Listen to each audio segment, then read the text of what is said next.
El Imperio Carolingio, un intento de restauración romana. La dinastía de los merovingios es reemplazada por los carolingios. Vimos ya cómo los principales reinos germánicos desaparecieron pronto, el ostrogodo y el vándalo ante la conquista llevada a cabo por el bizantino Justiniano, el visigodo bajo la invasión musulmán. El único que se mantenía consolidado era el de los francos, bajo el gobierno de reyes de la dinastía merovingia. Pero hacia el siglo VII los reyes perdieron poder y abandonaron el gobierno en manos de los mayordomos de palacio, cargo hereditario similar al del primer ministro y jefe del ejército a la vez. Uno de estos mayordomos, Carlos Martel, fue quien derrotó en Poitiers en 732 a los musulmanes, haciéndolos retroceder hasta los Pirineos. El apoyo de Martel, que significa martillo, se debió a esta victoria y con ella aumentó de tal manera el prestigio y poder del mayordomo de palacio que Pipino el Breve, que era el hijo y sucesor de Martel en dicho cargo, se consideró con derecho a ser el rey de los francos y destronó al último soberano merovingio en el 751. Como Pipino era muy católico, obtuvo la aprobación del Papa antes de dar ese paso. De este modo, la Iglesia apoyó con su autoridad espiritual a la naciente dinastía de los carolingios. Los carolingios fundan los estados pontificios. La amistad entre Pipino el Breve y el Papa Esteban II se convirtió en alianza cuando el sumo pontífice solicitó la ayuda de los francos para rechazar a los lombardos. Estos eran germanos que habían invadido Italia, la cual pertenecía a Bizancio desde la época de Justiniano, y como los bizantinos estaban contraatacando a los musulmanes, no pudieron impedir la pérdida de sus posesiones italianas. Pipino el Breve con su ejército arrojó a los lombardos del centro de Italia y donó dichos territorios al papado en el 754, naciendo así el llamado Patrimonio de San Pedro o Estados Pontificios, y pasando los papas a convertirse en reyes o soberanos del centro de Italia. De hecho y de derecho, los papas anteriores a Esteban habían gobernado la ciudad de Roma y sus alrededores, por delegación de los emperadores bizantinos y la habían defendido contra los lombardos, de modo que la población romana estaba acostumbrada a acatar la autoridad de los papas. Carlomagno extendió el reino franco. Carlos, en el 763 al 814, hijo y sucesor de Pipino, continuó fortaleciendo su reino y afianzando su alianza con el papado. Por sus conquistas militares se le llamó Carlos el Magno, Grande o simplemente Carlomagno. Este infatigable y enérgico guerrero se lanzó a una expansión en tres direcciones: hacia Italia, España y el centro de Europa. Hacia Italia acudió en ayuda del Papa, nuevamente amenazado por los lombardos. Carlos los venció definitivamente, se coronó rey de Lombardía y anexó esta al reino franco. Hacia España para impedir nuevas invasiones de los musulmanes, los que arrebató un amplio territorio al sur de los Pirineos y lo anexó al estado franco con el nombre de Marca Hispánica. Hacia el centro de Europa combatió durante muchos años a los sajones, hasta que finalmente lo sometió y continuó conquistando toda la actual Alemania, nombre derivado de la tribu germánica de los alamanes. Sus ejércitos llegaron hasta el Danubio y detuvieron a los ávaros, de raza amarilla, que intentaban atacar desde Hungría. Las continuas guerras de Carlomagno dieron por resultado que el reino franco abarcara desde España hasta los ríos Elba y Danubio. Alemania y otros países germánicos del centro de Europa no pertenecientes a la civilización romana, pasaron a formar parte de la Europa romano-germanizada. La restauración del Imperio Romano de Occidente. Cuando el reino franco dominaba todo el centro y oeste de Europa, el Papa León III y los obispos creyeron llegado el momento de realzar la dignidad de Carlomagno y también de restaurar el Imperio Romano de Occidente, desaparecido desde el año 476. Para el clero, el imperio continuaba siendo la forma de estado ideal y la más conveniente para defender a la cristianidad de futuras invasiones. Así, en el día de Navidad del 800, cuando Carlos estaba en Roma, orando ante la tumba de San Pedro, tuvo lugar la coronación. La nobleza guerrera franca poco entendió la importancia de aquella escena, pero Carlomagno y la Iglesia creyeron haber resucitado el antiguo imperio romano. Pero la historia no da marcha atrás. Aquel imperio no fue romano, sino franco, o sea, germánico.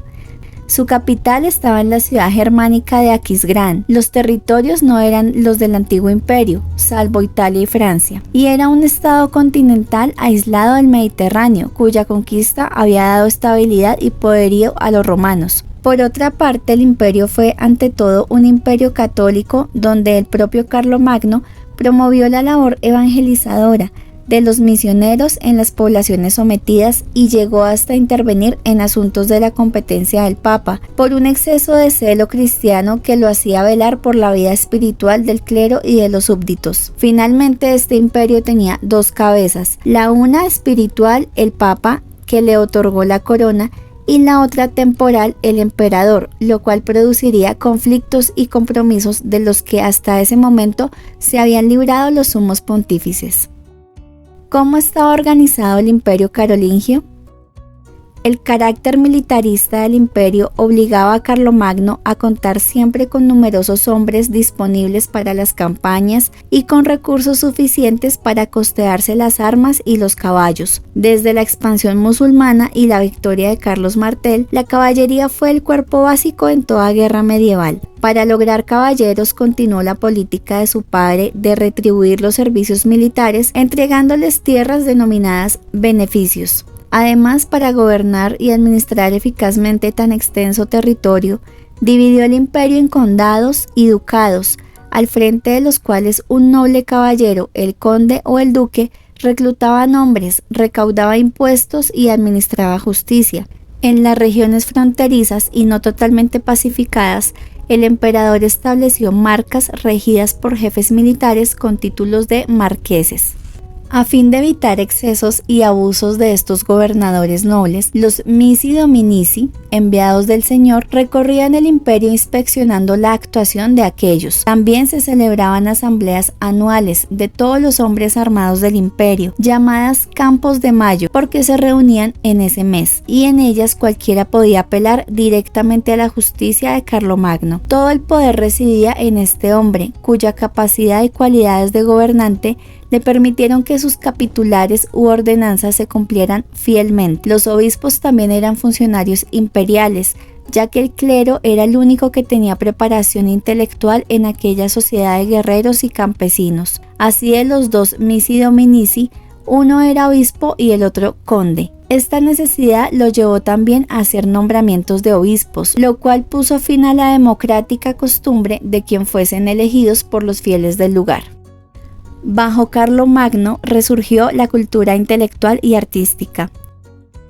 Después de varios siglos de estancamiento del estudio y las artes, el activo emperador carolingio se preocupó por elevar el nivel intelectual de su pueblo, y él mismo se dedicó a estudiar ya en edad madura. Para lograr sus propósitos reunió en Aquisgrán a varios monjes célebres por su erudición, entre ellos Alcuino de York, quien fue su más valioso consejero. Con su orientación creó escuelas abaciales en cada monasterio y escuelas catedralicias en cada obispado para mejor preparación del clero y de los aspirantes al sacerdocio. También fundó la escuela palatina en su propio palacio, donde recibían instrucción la familia de Carlos, los nobles y sus hijos. Puede decirse que bajo Carlomagno nació la escuela pública en Europa. Esta obra educativa se complementó con la unificación de la escritura y de las leyes de los francos que se publicaron en latín. Bajo el estímulo imperial resurgió el gusto por la cultura clásica y hasta se hicieron construcciones de estilo romano y bizantino, como la capilla real del Palacio de Aquisgrán. También se desarrolló el arte de las miniaturas o pinturas en páginas de los libros religiosos, cuyas portadas se decoraban ricamente con relieves en oro, marfil y piedras preciosas. Lamentablemente, el llamado Renacimiento carolingio benefició solamente al clero y a los nobles. La mayoría de los guerreros francos no fueron capaces de valorar la cultura intelectual y artística, y las masas campesinas no tuvieron acceso a ella. Disolución del Imperio carolingio. El Tratado de Verdún. Muerto Carlomagno en el 814, Le sucedió su hijo Ludovico Pío, también llamado Luis el Piadoso, así conocido por su devoción, pero que no tenía la firmeza de su padre. Inclusive sus propios hijos le hicieron la guerra para destronarlo y repartirse el imperio, lo cual lograron cuando falleció Ludovico. El imperio carolingio desapareció dividido en 3 reinos: Francia, que le correspondió a Carlos el Calvo; Alemania, para Luis el Germánico; y Lotaringia, un territorio entre Alemania y Francia extendido desde Países Bajos hasta el sur de Italia, que le tocó a Lotario, con el título de emperador. Pero el reino de Lotaringia duró pocos años. Una parte se lo repartieron Francia y Alemania, mientras el sur se dividía en los reinos de Italia y Borgoña. El acuerdo entre los 3 hermanos se denominó Tratado de Verdún en el 843 y constituye un acontecimiento de gran importancia en la historia, ya que dio origen a 3 futuras naciones europeas: Francia, Alemania e Italia. Misión histórica del Imperio Carolingio. Aunque no restauró el antiguo Imperio Romano de Occidente, ni creó un estado imperial duradero, el Imperio Carolingio echó las bases de una civilización occidental, en la cual se formarían las actuales naciones europeas. Esta nueva civilización occidental conservó desde entonces, y a pesar del fraccionamiento político, la misma unidad religiosa, iguales instituciones de gobierno, la misma economía agraria, la misma mentalidad e iguales problemas. Esa unidad de civilización fue obra del Imperio Carolingio, y este había sido creación de los francos y de la Iglesia. Si este video ha sido útil para ti, no dudes en regalarme un like. Y si te ha interesado este tipo de contenido, suscríbete y activa las notificaciones. Comparte con las personas a quien consideres que lo necesitan.